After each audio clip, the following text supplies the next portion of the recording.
लक्ष्मी के धारण करने वाले अरहंत भगवान की चैत्यानाम उनकी प्रतिमाओं की संकीर्ति सम माने सम्यक रूप से, कीर्ति माने स्तुति, मम मेरे सर्व आश्रव निरोधनी समस्त आश्रवों को रोकने वाली अस्तु हो। हीरे हैं जिनकी स्तुति हम कर नहीं सकते, इंद्र भी नहीं कर पाया क्योंकि स्तुति मार्ग से वह अतीत है। समझ गए? क्योंकि स्तुति किस कहते हैं? तथागस्ते बहुस्तुति, कितना भूल रहे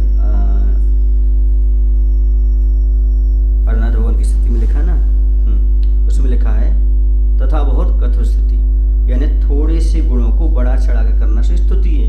अब भगवान के कैसे गुण हैं? कैसे हैं? अनंत गुण। अब अनंत गुण को कैसे बोले? इसलिए आप तो स्तुति मार्ग से कैसे हो गए? ऊपर उठ गए, आपकी स्तुति की नहीं जा सकती है ना।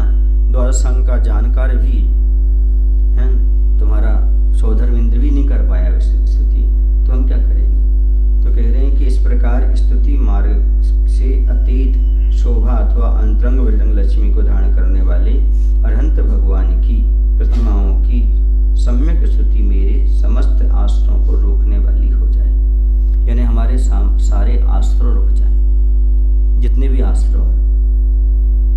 समझ गए?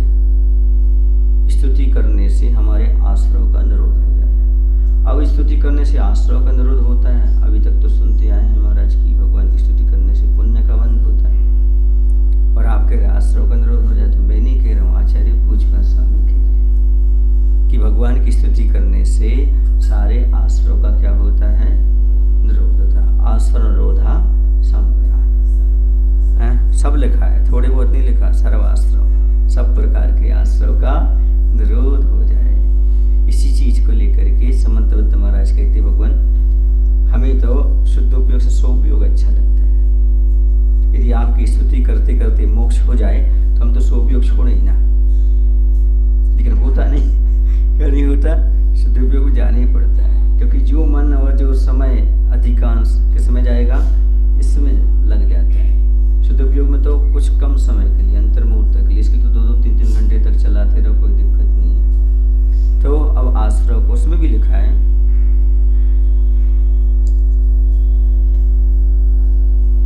किसमें लिखा है? धवला जी ग्रंथ में। सो और शुद्ध दोनों उपयोग से यदि आप कर्म की निजरानी मानोगे तो किससे मानोगे? क्या? एक दो भाव तो है, शुभ भाव और शुद्ध भाव, जिससे कर्म की निजरा देखी जाती है। अब भगवान की स्तुति करना कौन सा भाव है? अशुभ तो हो नहीं सकता। कौन सा भाव है? शुभ भाव है, तो कर्म की निजरा होगी, और कर्म की निजरा हो रही है, इससे स्पर्श निजरा के साथ साथ संबर भी हो रहा है, क्योंकि पाप कर्म तो रुक रहा है उस समय। इसे तो सब आश्रय करे, पुण्य कर्म भी रोकने की बात करते हैं। सर्व आश्रय निरोध, सब प्रकार के आश्रय का निरोध हो जाए। समझ गए? क्योंकि यही तो है, सो उपयोग तो शुद्ध उपयोग में ढलेगा ना। बिना द्रव्य शुचि भाव से जिन पूजो मुनि लोग, बिन सब उपयोग के शुद्ध ना हो उपयोग। कारण तो बन रहा है उसमें, क्योंकि बिना सो उपयोग के शुद्ध उपयोग कैसे बनेगा? तो बिना द्रव्य के शुचि भाव से, पवित्र भावों से, बिना द्रव्य शुचि भाव से पूजे जिन मुनि लोग, जिन भगवान को मुनि लोग पूज रहे हैं, क्यों? बिन सो उपयोग के शुद्ध ना हो उपयोग। बिना सो उपयोग के जो उपयोग है वो शुद्ध होने वाला नहीं है। ये फूल ही है जो फल के रूप में परिवर्तित होने वाला है, क्योंकि सो उपयोग के बिना शुद्ध उपयोग नहीं हो सकता। समझ गए ना? सो उपयोग का अभाव से शुद्ध उपयोग नहीं है। क्या? सो उपयोग का अभाव से शुद्ध उपयोग नहीं है, लेकिन शुद्ध उपयोग में सो उपयोग का अभाव है। हाँ, यदि हम सो उपयोग का अभाव शुद्ध उपयोग मानेंगे तो असोपयोग भी हो जाएगा, फिर असोपयोग भी शुद्ध हो गया। और यही परिपाटी चल रही है। शुभ का अभाव कर दो, दान को, पूजन को, स्तुति को हे कर दो, फिर जो प्राप्त होगा बस तत्व ज्ञान वो शुद्ध हो गया। ऐसा कहने वालों से कहा जा रहा है कि यदि तुम इस भूमिका में सो उपयोग छोड़ दोगे तो फिर तो असो उपयोग के अलावा कुछ आने वाला है ही नहीं। इसलिए आपके लिए क्या करना है? सर्व आश्रय का अर्थ यहाँ पर ले सकते, सब प्रकार के पाप का आश्रय रुक जाता है।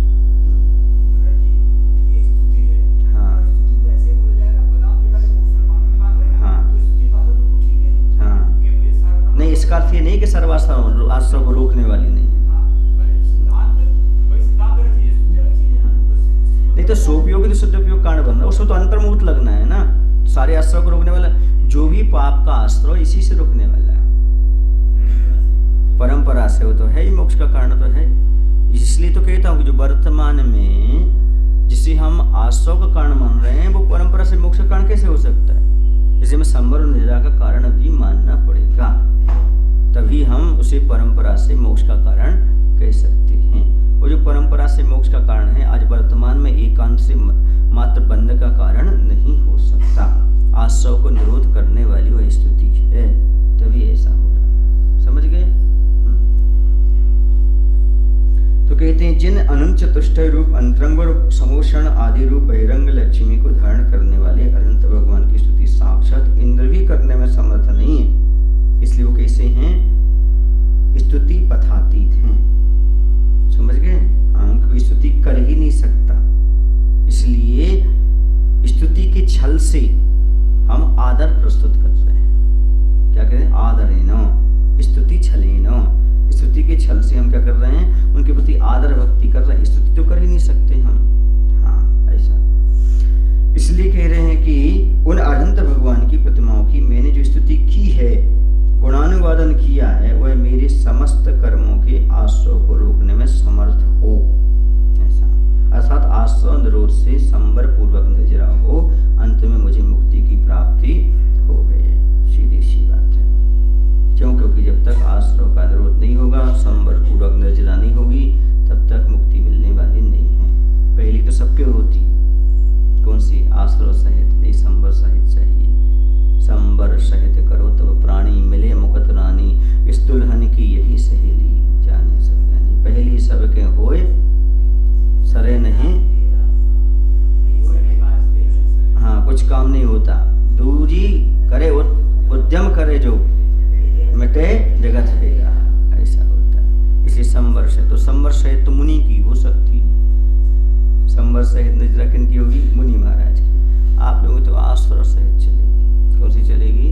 आश्रय। क्योंकि आप लोग कूलर या पंखा में हो, एसी में नहीं। कूलर और पंखा में दरवाजा खोल सकते, खिड़की खोल सकते, लेकिन एसी में कोई दरवाजा खिड़की नहीं खोल सकते। समझ गए?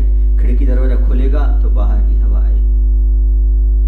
बाहर की हवा आ रही है मतलब अभी एसी का आनंद नहीं है। मुनि महाराज का एसी का आनंद, बाहर की हवा नहीं आती। मात्र अंदर की जो हवा है वो उससे बाहर निकलती रहती है। समझ गए? वो हो गई आश्रय रहित यानी संवर सहित निर्जरा। बाहर की हवा आना नहीं, अंदर की हवा बाहर निकलना है, बस इतना। इसका है एसी का मतलब। ये है संवर सहित निर्जरा। वो जो आश्रय सहित निर्जरा है वो पंखा और कूलर की हवा है, आती भी जा रही, जाती भी जा रही, आती भी जा रही, जाती भी जा रही। इसलिए संवर सहित निर्जरा चाहते हो तो व्रत समिति गुप्ती ये सब चाहिए आपको। नहीं है, बिल्कुल आश्रय सहित निर्जरा है, बिल्कुल बिल्कुल। इसलिए संवर सहित निर्जरा के लिए आपके लिए वैसे ही चाहिए। होगी थोड़ी बहुत, होगी पूरी निर्जरा नहीं होने वाली, थोड़ा बहुत तो संवर होगा, पाप का संवर तो होगा। वहां तो किसी प्रकार की हवा नहीं आ सकती, न ठंडी न गर्म, एसी में। समझ गए ना? न शुभाश्रय न अशुभाश्रय, दोनों रुक जाए। उस अवस्था के कह रहे संवर सहित करो तब प्राणी मिले मुकत रानी, जहाँ पुण्य पाप दोनों का निरोध हो जाए, उस दिशा की बात कर रहे हैं। समझ गए? तब मुक्ति मिलेगी जब दोनों का निरोध होगा। ऐसा। चलो आगे चलते हैं। 10वें गुण स्थान में भी खूब पुण्य आता है, ऐसा मत समझो 10वें पुण्य आता है। हाँ, वितरक दशा की बात कर रहे हैं। हाँ, चलिए। इसी तो कह रहा हूँ, गंभीरता से सोचो। इस तो मैंने कहा था कि धर्म ध्यान कसाई जीव ही कर सकते हैं। कसाई, कुछ लोग कहते कसाई भी करते हो धर्म भी करते हैं। हाँ भैया, हम ही धर्म कर सकते हैं। जो कसाई से रहित हो गए वो धर्म करेंगे ही नहीं, वो तो शुक्ल ध्यान करेंगे। वो कौन सा ध्यान करेंगे? वो शुक्ल ध्यान करेंगे, वो धर्म ध्यान कर ही नहीं सकते। हाँ, हम धर्म ध्यान क्यों कर रहे हैं? क्योंकि कसाई मौजूद है। इसका अर्थ नहीं तो कसाई करते रहो, धर्म ध्यान करते रहो। ये अर्थ नहीं निकालना। अर्थ ये यदि कसाय उत्पन्न हो जाती है तो ये मत सोचना कि मैं धर्म ध्यान नहीं कर रहा हूँ। हाँ, ये समझना कि हाँ अभी तो कसाय मौजूद है तभी तो धर्म ध्यान चल रहा है, वरना हम क्या कर लेते अभी तक। और शुक्ल ध्यान क्यों नहीं कर पाए? क्योंकि कसाय नहीं छूट रही। इसलिए मैं कसाय को और कम करना, इसका माना ही लेना। सामने को जवाब देते हुए बड़ा वो गर्व नहीं करना कि हम कसाई से धर्म ध्यान कर रहे हैं। उसका अर्थ ये है कि कसाय मौजूद है तब तक धर्म ध्यान है, उसके बाद तो क्या होगा। हाँ, क्योंकि 8वें स्थान से शुक्ल ध्यान माना, किसी आचार्य ने 11वें स्थान से माना। अब चलते हैं। तो कह रहे मेरे समस्त कर्मों का, मतलब यहाँ पर कर्म का अर्थ ले लेना, क्योंकि यहाँ पर अशुभ कर्म है। कौन से कर्म? समस्त अशुभ कर्म, अर्थात घातीय कर्मों का हम क्षय कर सकें। जिसका क्षय कर सकें उसके बाद स्तुति नहीं होती। घातीय कर्म नष्ट हो जाने के बाद स्तुति नहीं होती। इसलिए सब करने की प्रक्रिया जो कुछ भी की जा रही है वह सब पाप कर्म को नष्ट करने के लिए की जा रही है। समझ गए? उसके बाद कोई व्यवस्था नहीं है, कोई पुरुषार्थ ही नहीं है उसके बाद। तो समझ गए? किसके बाद पुरुषार्थ नहीं है? घातीय कर्म के क्षय के बाद कोई पुरुषार्थ नहीं। उसे पुरुषार्थ कहे नहीं सकते है। अब उनकी दृष्टि से जितना है सो है, पर अपनी दृष्टि से पुरुषार्थ ऐसा लगता नहीं, उसमें कुछ नहीं करना, सब होता जाता है। अब आगे कहते हैं अर्हन महानदस्य तिरुवन भव्य जन तीर्थ यात्रिक दुर्तो प्रक्षाल नैक कारण मति लौकिक कोहक तीर्थमुत्तम तीर्थम। अरहत महानदस्य, अरहंत रूप महान नदी, अरहत रूप महानद का उत्कृष्ट तीर्थ घाट, उत्तम तीर्थ, त्रिभुवन भव्य जन तीर्थ यात्रिक द्रुत प्रक्षालन एक कारणम। 3 लोक की भव्य जीव रूप तीर्थ यात्रियों के किसके लिए? द्रुत माने पाप का प्रक्षालन के लिए एकमात्र कारण, पापों का क्षय करने के लिए एक मुख्य कारण है। अति लौकिक कोहक तीर्थम, जो लौकिक जनों के दम्भ भूर, मतलब कोहक माने दम्भपूर्ण तीर्थों की जो है उसको अतिक्रांत करने वाला है। बहुत सारे लोग गंगा से स्नान से ऐसा हो जाता है, यहाँ से ऐसा हो जाता है, इस नदी के नहाने से ऐसा हो जाएगा, वे सब सारे पाप धुल जाएंगे। उनके लिए कहा जा रहा है कि नदी का प्रवाह पूर्व दिशा की ओर होता है, किंतु जिनका प्रवाह पश्चिम दिशा की ओर हो उनको नद कहते हैं। समझ गए ना? नद कौन कहलाते हैं? नदी वो है जो जहाँ हमेशा कहाँ बहे? पूर्व दिशा की ओर बहे, और जो पश्चिम की ओर बहे वो नद कहलाती है। संसार रूपी नदी का प्रवाह अनादिकाल से चला आ रहा है। भगवान अरहंत का उससे सर्वथा विपरीत है।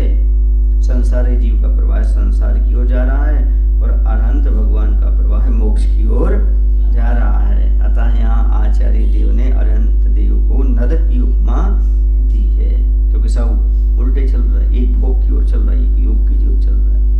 आज उसने लिखा ना, आज के इंसान, आज के व्यक्ति 2 प्रकार के हैं। एक योग की ओर जाना चाहता है, एक भोग की ओर जाना चाहता है। एक भोग में सब कुछ खोज रहा है जो आगे चल करके निराश 100 बन जाएगा, और एक भोग की योग की ओर जा रहा है, वो 100 बन जाएगा, मोक्ष की ओर जाएगा। समझ गए ना? तो दोनों विपरीत लगते हैं, एक संसार मार्ग एक मोक्ष मार्ग, लेकिन दोनों कैसे हैं? अरहंत रूपी नद विशाल होने से महानद कहलाते हैं। तो जो संसार की ओर बह रहा है, सुन रहे ना, वो समझता है ये पागल है। महाराज लोग पागल हैं क्योंकि वो सब कुछ छोड़ छाड़ करके बैठे हैं, वर्तमान का सुख नहीं भोग रहे हैं, कहाँ किस आलसा में पड़े हुए हैं। और महाराज कह रहे जी पागल हैं, कहाँ ये क्षणिक सुख के लिए पड़े हैं जिसमें कुछ मिलने वाला नहीं। अब पागल कौन है?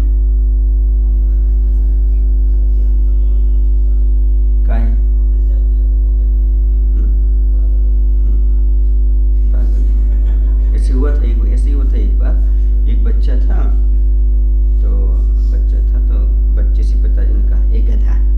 स्कूल में गया तो टीचर ने बोला एक गधे के बच्चे। वो घर आया, बोली पापा आप गधे हैं कि हम गधे हैं? टीचर कहता है गधे के बच्चे और तुम गधे कहते हो। समझ में आ रहा ना? समझदारों के सारा काफी। यदि ज्ञान है तो कोई तुम्हें गधा नहीं कहेगा, बस समझते जाओ, ज्ञान प्राप्त कर लो, कौन पागल है कौन नहीं, कहने से पागल नहीं हो जाते। समझ लो पागल वो हैं जो विषयों में फंसे हुए हैं, आप वो पागल हैं जो भगवान की भक्ति में पागल हैं। पागल भगवान की भक्ति में पापम गालियति पागला, जो पापों को गलाने में लगा वो कौन है? क्योंकि बिना पागलपन की भक्ति नहीं होती, बिना पागलपन के। उन्होंने लिखा ना, आचार्य ज्ञान सागर जी व्यसनी थे, विद्या व्यसनी। कैसे थे? हाँ, उनको व्यसन माने जो आदत पड़ जाए तो एक बुरी व्यसन होती है, एक अच्छी व्यसन होती है, जिसे छोड़ा न जाए। जैसे वो विद्या की व्यसनी थी, इसलिए उनका नाम ज्ञान सागर था। और आचार्य तो हैं कि विद्या सागर और ज्ञान सागर, समझ गए? जिन्हें लत लग जाए, आदत लग जाए। ऐसा हम लोग उस समय कोरोना काल चल रहा था, तो यहाँ क्या बोलते सिलवानी में थे उस समय। तो समता सागर जी महाराज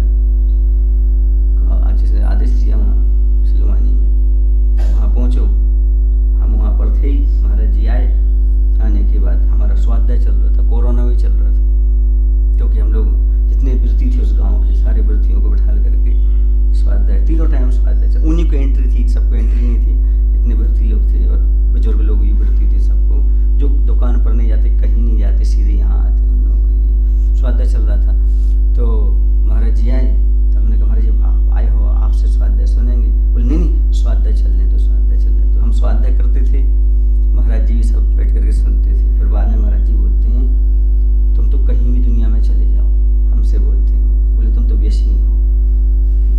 क्या बोले? जो कोरोना में 3 टाइम स्वाध्याय करा रहा है वो तो व्यसनी तो हो गई, तो तुम दुनिया में कहीं भी चले जाओ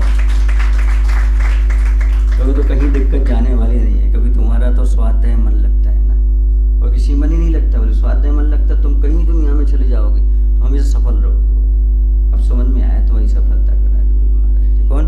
समता सागर। मतलब उन्होंने हम व्यसनी बोला। क्या बोला? कि तुम व्यसनी। पहले तो बुरा सा लगा, व्यसनी क्यों बोल रहा? फिर बाद में बोला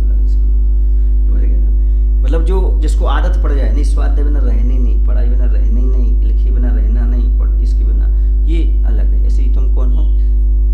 तुम्हें महाराज के बिना काम ना चले, मंदिर के बिना काम ना चले, तो समझ लो कि तुम कौन हो? व्यसनी हो, घर में करना चाहिए। समझ गए? ये कहने का था। तो जिसका इसमें मन लगता है फिर सब काम अच्छे हो जाते हैं, और जिसका मन यहाँ नहीं लगता है वो परेशानी से परेशान दिखता है। महाराज जी हमारा किसी में मन नहीं लगता, लगा तो है, डाइवर्ट करना है, धर्म ध्यान में लगाओ, सब जगह मन लगने लगेगा, फिर तो सब अच्छा हो जाएगा। क्योंकि वो रुचि रूप करोगे तो आपको लगेगा हाँ हाँ करना है, करना है, तक निकल जाएगा। अच्छे पागल हैं। तो यहाँ महानदी का, जिस प्रकार महानद से तीर्थ होते हैं, तीर्थ घाट निकलते हैं, उसी प्रकार इस महानद में भी 11 अंग 14 पुरूपी उत्तम तीर्थ हैं, जिसमें डुबकी लगाने वाला भव्य जीव संसार सागर से पार हो जाता है। ऐसे हैं यहाँ तीर्थ है, उत्तम तीर्थ है, इनमें अवगाहन करो, डुबकी लगाओ। आचार्य से तो बोलते ही हैं, क्या बोलते हैं? ध्यान, डूबना, स्वाध्याय, तैरना है, अब तो डूबो। ध्यान, डूबना, डुबकी लगाओ, स्वाध्याय, तैरना है, अब तो डूबो। कब तक स्वाध्याय करते रहो? रत्न तो कहाँ मिलेंगे? डूबने पर। ऊपर आपको वृक्ष दिखेंगे, ऐसे बसंत बहार दिखेगी, सब कुछ दिखेगी, आनंद आएगा। तैरने का अलग आनंद है, लेकिन डूब कर रत्न पाने का आनंद अलग है। स्वाध्याय का अलग फल है, लेकिन ध्यान का फल अलग ही है। डुबकी लगाओ, समझ गए? ये लोग लगाते हैं ना, डुबकी लगाने सारे पाप नष्ट हो जाते। संक्रांति को सुन रहे ना, हमारे यहाँ संक्रांति माना होता है संधि काल। क्या होता? हमारे दिन में 3 बार संक्रांत आती है। लड्डू खाओ, कौन सी डुबकी लगा के, अंदर डुबकी लगाओ और शुद्ध उपयोग का लड्डू खाओ। ये कहा है संक्रांति। वहाँ कहाँ नदी में जा रहे तुम? वहाँ नदी में बरमान में, करेली के पास है बरमान नदी, वहाँ पर ऐसा मेला भरता है, ऐसा लाखों लोग भीड़ रहती है, ऐसी भीड़ लगी रहती है। क्यों? डुबकी लगाने आए लोग, हजारों किलोमीटर से लोग क्या करने आते हैं वहाँ? डुबकी लगा। पाप धुल जाएंगे, पाप धुल जाएंगे। आचार्य कहते कहीं दूर मत जाओ, बस शांति से बैठ जाओ कमरे में, डुबकी लगाओ महानद में। जैसे अपन अभी स्वाध्याय कर रहे हैं, डुबकी लगा रहे हैं, भले ऐसे ऐसे करके उठा जा रहा है, थोड़ी थोड़ी सी। वो डुबकी नहीं लगा पा रहे कि रत्न मिल जाए, थोड़े से डूब रहे, फिर बाहर, फिर डूब रहे, फिर नहीं लगता। सांस लेने के लिए आ जाते हैं, नहीं तो सांस को तकलीफ हो जाएगी। यदि सांस नहीं लोगे तो बड़ी दिक्कत है, सांस नहीं लोगे ऐसे डूबते जाओ। जिसमें डुबकी लगाने वाला भव्य जीव संसार सागर से पार हो जाता है, अथवा अभी तो कहते तैरने से पार होता, अब क्या कहा, डूबने से पार होते हैं। अथवा जिससे संसार समुद्र तरा जाए उसे तीर्थ कहते हैं। तीर्थ क्या है, जिससे संसार और क्या है, रत्नात्रय, सम्यक दर्शन, सम्यक ज्ञान, सम्यक चारित्र्य तीर्थ है। और इसी का नाम धर्म है। जो धर्म तीर्थ के प्रवर्तक है उनका नाम तीर्थंकर है। इस द्वारा शंख का आश्रय लेने वाले संसारी जीव संसार से तर जाते हैं। अतः अरहंत भगवान का मत उत्तम तीर्थ है। सबसे बड़ा तीर्थ कौन सा है, अरहंत भगवान का मत तीर्थ है। क्योंकि तीर्थ करो तीर्थंकरा, जो तीर्थंकरों के द्वारा किया गया है वही तो तीर्थ है। ये तीर्थंकरों के द्वारा बताया गया। किनके द्वारा बताया गया, बाकी सब तीर्थरों के द्वारा बताया गया। जो नदी में नहाओ ऐसा हो जाएगा, वैसा हो जाएगा। ये सारी चीज नदियाँ नहाने से, यदि नदी से नहाने से पाप धुल जाते तो मगरमच्छ तो अभी तो मोक्ष ही चला गया होता, मछली को तो मुक्ति हो गई होती, मेंढक भी चला गया होता, क्योंकि वो तो उसी में रहता है। प्यासे को पानी पिलाया नहीं, बाद अमृत पिलाने से क्या फायदा। तन को धोया मगर मन को धोया नहीं, बाद गंगा नहाने से क्या फायदा। तन को तो खुद धोया पर मन को धोया ही नहीं। तो मन कैसे धुलता है, इस गंगा नदी में। जब स्वाध्याय करते हैं तब मन की कलुषता दूर होती है, मन निर्मल होता है। अभी भक्ति कर रहे कैसा लग रहा है, इसलिए डूब गए हों, इससे निकलने की इच्छा ही नहीं होती। बढ़ते जाओ, कब समय हो जाता है भैया सांस लेने चलो, अपनी सांस गुस्सा हो जाएगी। इसलिए 8 बजे के बाद तत्काल से निकलते, इसमें आनंद आता है। तो स्वाध्याय में पंचम काल में इसी में आनंद है, क्योंकि डूबना तो मुश्किल है, इसी में डूब जाओ। किसमें, स्वाध्याय में। आत्मा में डूबना मुश्किल है तो कम से कम स्वाध्याय में डूबे रहो, उस समय पाप से बचोगे। इससे स्वाध्याय को परम तप कहा है, परम तपस्या, क्योंकि मन वचन काय को यहीं रखना पड़ता है, तभी वह स्वाध्याय होता है। स्विमिंग पूल है, तैरते रहो। हाँ, यहाँ तो हर उसमें सोसाइटी में बच्चों के लिए अलग है और बड़ों के लिए अलग है। इसी तो मैंने भी खोल रखा है यहाँ, ताकि वहाँ से यहाँ आ जाओ, वहाँ नहीं करते रहो। धारणा इसे धारणा से करते ज़्यादा नहीं,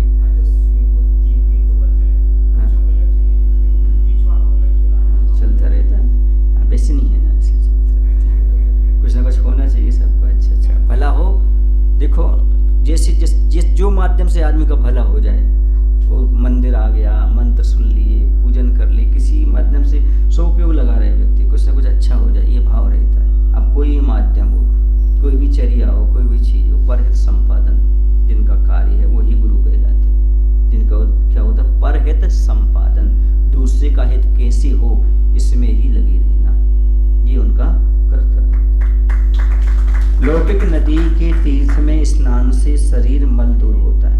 कौन सा मल दूर होता है, शरीर का। किंतु सुनो कुंतु अरहंत देव रूपी महानद के उत्तम तीर्थ में स्नान करने से पाप पंक का प्रक्षालन हो जाता है। समझ गए, पाप को नष्ट करना चाहते हो तो आप क्या करो, लौकिक तीर्थ में नहीं, अरहंत भगवान की देव की जो जिनवाणी है उसमें अवगाहन करो, रोज स्वाध्याय करो, पाप का प्रक्षालन। जैसे बाजार में आप लोग, यदि आपका कोई बिजनेस है, कोई चीज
डाले जहरीला तो आय वाय बकने लगता है, ऐसे ही होता है। आचर से कहते हैं, बुरा नहीं मानना, आचर से कहते तो मुझे याद आ गया, आचर से कहते हैं कि कुत्ते के लिए क्या करो, इत्र फलेल सब कुछ लगा रहे हो, नहा रहो, छोड़ो तो जाएगा नाली में। ऐसी इस संसारी पर कितनी स्वाद है, कुछ भी कर ले, जाता कहाँ है, 5 पाप की नाली है। बहुत कठिन है उसको वहां से रोकना, बहुत कठिन काम, वो संयम के बिना संभव नहीं है। इससे तो इष्टोपदेश समाधान भी निकालो, अब देखेंगे। ये कह रहे हैं आपने समय साथ समाधान निकाली है ना, सांप कचा समाधान निकल गई, द्रव्य संग्रह समाधान का काम लगभग पूरा हो गया, अब कृष्णोपदेश समाधान भी निकालो। देखो विचार करते, समझ गए ना। तो ये जरूरी है, क्या जरूरी है, स्नान करना। किसमें स्नान करना, उत्तम तीर्थ में स्नान करना। पाप रूपी पंख का प्रक्षालन होगा। पंख माने कीचड़, पाप रूपी कीचड़ से लिप्त है आत्मा। इसे समाप्त करने के लिए कोई पानी की जरूरत नहीं है, जिनवाणी की जरूरत है। तन स्वच्छ होता है गंगा के पानी से और मन पवित्र होता है गुरुदेव की वाणी से, जिनवाणी से। इसे मन को पवित्र करने के लिए जिनवाणी की चाहिए, पानी से कुछ भी होने वाला नहीं है। भव्य जीव इस नर के उत्तम तीर्थ में समस्त पापों का क्षय कर मुक्ति को प्राप्त हो जाते हैं। इसको प्राप्त हो जाते हैं, मुक्ति को। सही बात है, बोल है ना, लेपालाबू। हाँ, लेपालाबू माने लेप लगा हुआ है, अलाबू माने होता है वो तुम्बी, तुम्बी तुम्बी। उसमें जब तक लेप लगा, जब तक डूबती है और लेप निकला तो ऊपर आ जाती है। तो ये तो कीचड़ का लेप लगा हुआ है, लेपालाबू। यह एक साधारण तीर्थ है, सर्वश्रेष्ठ है। तीनों लोकों की यात्रा करने वाले भव्य जीवों के पापों का नाश करने में अद्वितीय कारण है। समझ में आया ना। धर्म 2.5 अक्षर का है, लेकिन 2.5 द्वीप के भी सारे के सारे मनुष्य इसका आश्रय ले लें, सुने ना, तो 5 रस स्वर में मोक्ष जा सकते। इतने समय कितना है, 2.5 अक्षर का है क्या धर्म। 2.5 द्वीप के जीव भी कोई तराने की क्षमता रखता है। समझ गए, कितने अक्षर का है, 2.5 अक्षर का क्या धर्म। और ये 2.5 द्वीप के जीव को तराने की क्षमता रखता है। समझ में आया आपको।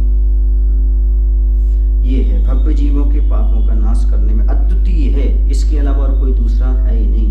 यह अलौकिक महानद का महातीर्थ मेरे समस्त पापों का नाश करने वाला हो। ये भगवान जो मैंने स्तुति की है, स्तुति रूपी महानद कौन सा, हाँ, जो हमने अभी की है, पंच परमेश्वर की, जिनवाणी की है, अक्रिम चैत्यालों की है, इन सब से क्या हो, मेरे सारे पाप क्षय हो जावे, सारे आश्रम हमारे रुक जावे, क्योंकि हम संसार सागर से पार तभी होंगे, अर्थात हमें रत्नत्रय की प्राप्ति हो जाए। सर्वाश्रम कैसे रुकेंगे, रत्नत्रय की प्राप्ति हो जाए, ये बात कही जा रही है। अब सुन रहे ना, मूल मुख्य बात ये है, सर्वाश्रम रुक जाए मतलब मुझे रत्नत्रय की प्राप्ति हो जाए। हे भगवान, जब हम आपकी स्तुति करें, ये वंदना करें, इसका उद्देश्य है वंदे तद्गुण लब्धे, वो रत्नत्रय हमारे लिए प्राप्त हो जाए। सीधी सी बात है, सम्यक दर्शन, सम्यक ज्ञान और सम्यक चारित्र्य। ये बात तो निश्चित है, जब भगवान की भक्ति करते हैं, आराधना करते हैं और हमारी ये अनंतानुबंधी आदि कसायों का जब उपशम होता है तो सम्यसन और ज्ञान तो प्राप्त हो जाता है, लेकिन अब चारित्र्य और प्राप्त हो जाए, हमें बुद्धिपूर्वक वो ग्रहण कर ले। ऐसी भावना यहाँ पर की जा रही है, मतलब सम्यक चारित्र्य की भावना, क्योंकि सम्यक चारित्र्य के बिना संवर संभव नहीं है, निर्जरा संवर सहित संभव नहीं है। इसलिए समिति गुप्ति धर्मानुपेक्षा परिसय चारित्री, ये संवर के भेद बताए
हुआ, ऐसा मानना चाहिए था, लेकिन न करे पर बिल्कुल ऐसे सारी चीज़ें घुमा देते हैं। और जो भोली वाली जनता होती है वो समझती नहीं, स्वाध्याय नहीं करती। और अब आप लोग जो स्वाध्याय कर चुके हो, अब कोई आपको घुमा नहीं सकता, क्योंकि आपको पता है कौन से भाव है कौन से नहीं। इसलिए तो कहा है गुरु के सानिध्य में प्राप्त करो तो सब कुछ अपन को मालूम पड़ता क्या सही है क्या। अब उनसे पूछो, यदि वो कहते हैं आपसे कि व्रत आदि आसव के कारण, तो उनसे पूछो भैया फिर कि हमने तत्वासुत पढ़ा है, उसमें तो मिथ्यात आदि को लिया है। मिथ्यात, अवृत्ति, प्रमाद, कसाय, बंध है, तो ये कहे गए हैं, वो तो संवर के भेद कहे गए हैं, व्रत समिति गुप्ति। तो आप क्या तत्वासुत नहीं पढ़े, क्या उनको समझाओ। कहीं व्रत आदि के लिए आश्रम में लिए नहीं गया है, बंध में लिए नहीं गया है, आप कैसे उल्टी पट्टी पढ़ा रहे? आप तो विपरीत मिथ्या दृष्टि हो गई, एकांत नहीं हुए। यदि ऐसा पढ़ा रहे तो क्यों हो गए आप? विपरीत मिथ्या दृष्टि हो गए। बोले महावीर भगवान आचार्य विद्यासागर जी महाराज की जय। बोधि समाधि परिणाम शुद्धि स्वात्मोपलब्धि शिव सौख सिद्धि चिंतामणि चिंतित वस्तु दाने त्वां वंदे।